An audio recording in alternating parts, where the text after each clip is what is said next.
La nouvelle de la mort de Valéry Giscard d'Estaing a bouleversé le monde politique français.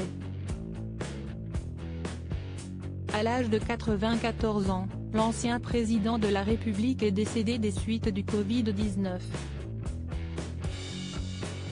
Face à la nouvelle, Emmanuel Macron a rapidement pris la parole via un communiqué pour rendre hommage à son ancien confrère, serviteur de l'État, homme politique de progrès et de liberté. Sa mort est un deuil pour la nation française. Le président de la République et son épouse expriment leurs plus sincères condoléances à son épouse, ses enfants et ses proches, aux Auvergnats, à ceux qui se sont engagés derrière lui et ses idées, à tous les Français.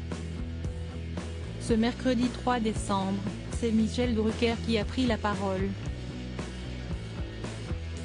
Invité à intervenir sur Nous dans l'heure des pros, l'animateur de France 2 a témoigné « Alors moi j'ai fait un vivement dimanche inoubliable avec Giscard, mais la dernière fois que je l'ai vu c'était il y a 4/5 ans pour un livre que j'avais écrit qui s'appelait De la lumière à l'oubli.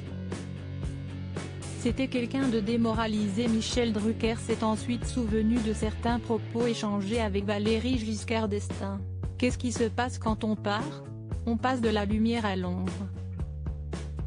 Et Giscard que j'avais vu, un Giscard un peu hautain, un peu distant, c'était quelqu'un de démoralisé, de déprimé, et qui m'avait avoué avec beaucoup d'humilité le désarroi qu'il avait ressenti lorsqu'il a quitté l'Élysée en 81, il m'a avoué qu'il avait traversé Paris dans un silence assourdissant, il est rentré chez lui, il a plus jamais lu la presse ni écouté la radio ni allumé la télé pendant de longues semaines, et il n'avait pas compris.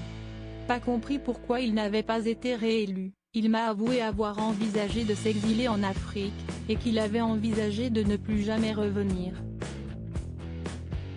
Par Alexia Félix.